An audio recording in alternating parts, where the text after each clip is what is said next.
इधर देखो बेटा, ये आपकी 6 रिएक्शन है और अलग अलग उसके टॉपिक से ली गई हैं। एक क्लीजन कंडेंसेशन, एक हेल-गोलार्ड Zelinsky, Williamson synthesis, continuous etherification, ठीक है। और 2 रिएक्शन ऐसी हैं जिसमें हम एनिलीन बनाना सीखेंगे, ठीक है। तो सबसे पहले अगर हम बात करें क्लीजन कंडेंसेशन की, तो ये एल्डिहाइड से रिलेटेड रिएक्शंस है। इसमें 2 डिफरेंट एल्डिहाइड आप लेते हो, 2 अलग अलग प्रकार के एल्डिहाइड लेते हो। जैसे एक लिया आपने बेंजल्डिहाइड और एक लिया एसिटल्डिहाइड। अब ये एसिटल्डिहाइड का वैसे तो फॉर्मूला होता है आपका ये CH3COOH, यही होता है। लेकिन इसको हम क्या कर सकते हैं, इसको हम तोड़ के लिख सकते हैं ऐसे HCH2। CH3 को अपन ऐसे लिख सकते हैं तोड़ के, या H2CH कैसे भी तोड़ के लिख सकते हैं हमें, ठीक, सॉरी CH3CHO एसिटल्डिहाइड का, ठीक है। अब यहां पर जो हमने CH3 लिया उसको हम ऐसे भी लिख सकते हैं, ऐसे हमें कितना H निकालना है उस बेस पर उसको वैसे लिख सकते हैं। जैसे हमें एक H की जरूरत है तो एक H ले लो, CH2 अंदर ले लो। 2 H चाहिए तो CH2 को H को बाहर ले लो, 2 एक H को यहां ले लिया हमने। तो इससे क्या होता है, इजी हो जाता है रिएक्शन। क्लियर दिख रहा है कि यहां से H2 यहां से OH2 निकल जाएगा माइनस। अब बचा क्या, CH बचा और ये वाला CH बचा। इस CH से क्या जुड़ा, CHO, और इस CH से क्या जुड़ा, C6H5। तो इन दोनों CH के बीच डबल बॉन्ड आ जाएगा, इसको बोलते हैं हम सिनेमैल्डिहाइड। अब इस सिनेमैल्डिहाइड, सर सिनेमैल्डिहाइड इसका नाम कैसे पड़ा, तो ये सिनेमिक एसिड से बना। सिनेमिक एसिड का फॉर्मूला होता है बेटा C6H5CH डबल बॉन्ड CHCOOH, ये कार्बोक्सिल, इसको सिनेमिक एसिड बोलते हैं। सिनेमिक एसिड है। अब सिनेमिक एसिड में से ये कार्बोक्सिलिक एसिड हटा और इसका एल्डिहाइड जुड़ गया, तो ये हो गया सिनेमिक एसिड का एल्डिहाइड, सिनेमैल्डिहाइड। अब बात करते हैं HBZ। इसका पूरा नाम हेल-गोलार्ड जेलेंस्की रिएक्शन। अब हेल-गोलार्ड जेलेंस्की रिएक्शन की बात करें तो ये एसिटिक एसिड, मतलब ये भी कार्बोक्सिलिक एसिड से रिएक्शन मैच करती है। एसिटिक एसिड की रिएक्शन है, इसमें ब्रोमीन से रिएक्शन कराते हैं और ये ब्रोमीन क्या करता है, इसके एक H को रिप्लेस करता है और HBr के फॉर्म में निकल जाता है।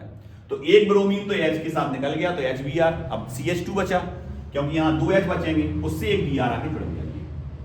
किससे, कार्बन से। एक H को हटा के Br जुड़ गया। तो वैसे तो ये एसिटिक एसिड था, बस ब्रोमीन जुड़ गया तो इसका नाम हो जाएगा ब्रोमो एसिटिक एसिड। क्लियर। अब हम बात करते हैं विलियमसन सिंथेसिस। ये दोनों रिएक्शन मोस्ट है बेटा 2026 के लिए, दोनों ही रिएक्शन मोस्ट है।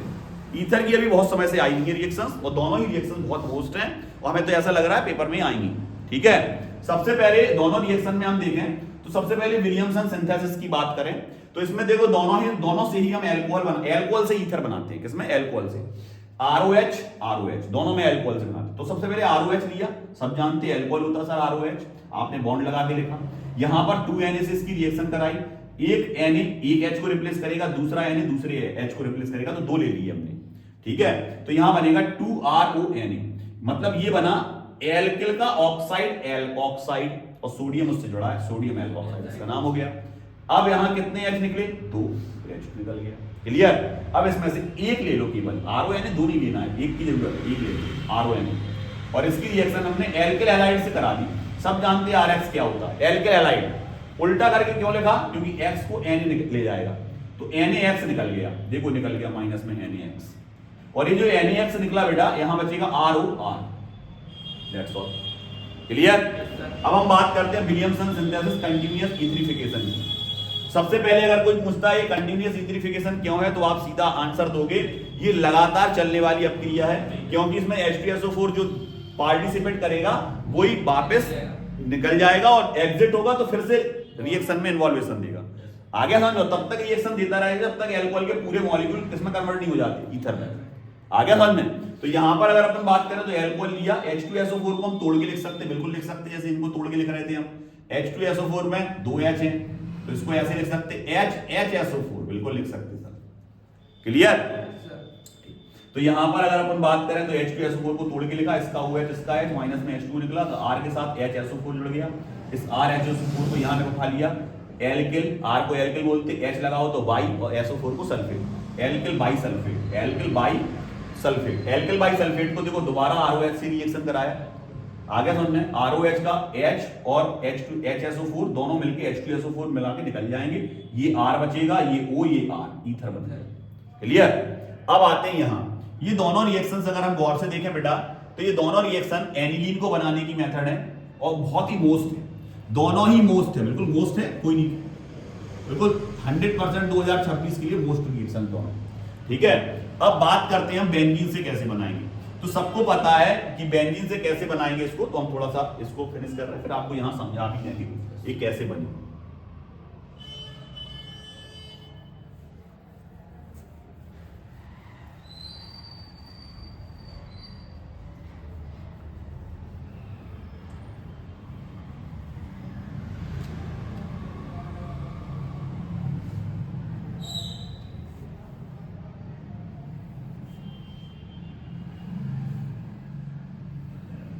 इधर सबसे पहले अगर अपन बात करें बेंजीन की, जब भी याद रखना है आपको, बेंजीन पे अगर हमें नाइट्रोबेंजीन बनाना है, बेंजीन से क्या बनाना है, नाइट्रोबेंजीन बनाना है। तो सबसे पहले अपन ने बेंजीन लिया और इस पे अगर NO2 जोड़ना है, ऊपर NO2 जोड़ना है, ये चीजें आप याद कर लो, बहुत आवश्यक है। NO2 जोड़ना है इसके ऊपर, तो हमेशा नाइट्रिक एसिड लोगे, नाइट्रिक एसिड बोले तो HNO3, क्योंकि अब पता है HNO3 दो चीजों में टूटता है, OH और NO2, ऐसे टूटेगा ये। तो यहां पर जो NO2 है वो बेंजीन के ऊपर जुड़ेगा। अब जहां कोई चीज जुड़ती है वहां से H हटता है, सबको पता है, तो यहां से H हटेगा, OH के साथ जुड़ेगा तो वाटर बन जाएगा, H2 बन जाएगा। क्लियर? अब ये रिएक्शन डायरेक्ट नहीं हो सकती, तो इधर कंसंट्रेटेड H2SO4 की प्रेजेंस में कराते हैं, क्योंकि H2SO4 जैसे डालते हैं ना, इसमें से वाटर का इवोल्यूशन हो रहा है, वाटर इसमें से निकल जाएगा। आ गया समझ में? तो यहां पर कंसंट्रेटेड H2SO4 डालना है आपको। तो बेंजीन के अंदर कंसंट्रेटेड H2SO4 के साथ HNO3 से रिएक्शन कराए, NO2 बना, नाइट्रोबेंजीन बना। इस नाइट्रोबेंजीन का अगर हम रिडक्शन करा दें, रिडक्शन सब जानते हैं, जब भी रिडक्शन वर्ड आता है आपके दिमाग में सीधा सीधा H आ जाता है, H, कितने भी H ले लो। रिडक्शन किसकी प्रेजेंस में कराना है? SN plus HCl, SN plus HCl। ये इन्वॉल्वेशन नहीं देगा, इसकी प्रेजेंस में करा रहे हैं क्या? रिडक्शन। बच्चे क्या सोचते हैं, इसमें से कोई चीज जुड़ क्यों नहीं रही?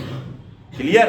तो यहां पर इसकी प्रेजेंस में करा रहे हैं, तो H जैसे ही आएगा O को ले जाएगा तो H2O बनेगा, और कुछ H N से जुड़ेंगे तो NH3 बनेगा, NH2 बन जाएगा, तो ये बन गया एनिलीन। ओके सर, ये एनिलीन बन गया सर। फर्स्ट 2H2 बन जाएगा, कितने भी H ले सकते हैं। ठीक है, यही रिएक्शन सेम टू सेम रहा है। क्लियर? तो अगर वो कहता है बेंजीन से नाइट्रोबेंजीन बना ले तो भी आता है, वो कहता है बेंजीन से एनिलीन बना ले तो भी आता है, दोनों रिएक्शन एक बार में खत्म। यहां तक आ गया नाइट्रोबेंजीन, यहां तक आ गया एनिलीन। अब आते हैं बेंजामाइड। सर ये बेंजामाइड का फॉर्मूला है, बेंजीन के साथ CuNH2 जुड़ा हुआ बेंजामाइड होता है। इस रिएक्शन को शायद हाफमैन ब्रोमाइड भी बोलते हैं, Br2 प्लस NaOH, याद आना चालू हुआ वो कुछ है ना। तो यहां पर CuNH2 है, Br2 है, NaOH है। सबसे पहले 2 Br 2 Na के साथ जाएंगे, इतना याद रखना है आपको, 2 NaBr, that's all. 2 Na 2 Br खत्म। अब इसमें Na 2 बचे अपने पास, तो देखो हमने यहीं से लिखना स्टार्ट किया, Na2, Na के नीचे 2 लगा दिया, Na पूरा खत्म है। और अपने पास क्या बच रहा है? ये वाला C, ये वाला C आ गया। ऑक्सीजन एक तो ये है, 2 इसमें से ले लो ऑक्सीजन, देखो 4 है ऑक्सीजन, 2 इसमें से ले लो, एक तो ये बन गया, निकल गया Na2CO3। अब अपने पास देखो 2 ऑक्सीजन बचे और 4 H बचे कि नहीं? तो क्या निकल जाएगा?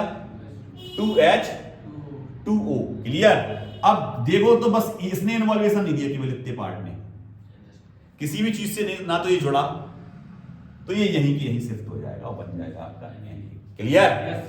आ गया समझ में? तो ये मोस्ट रिएक्शन है दोनों, बेंजीन टू एनिलीन और बेंजामाइड टू एनिलीन। 2026 के लिए ये 6 की 6 रिएक्शंस बहुत मोस्ट है, इनको आप कर लें तैयार और ये आएंगे।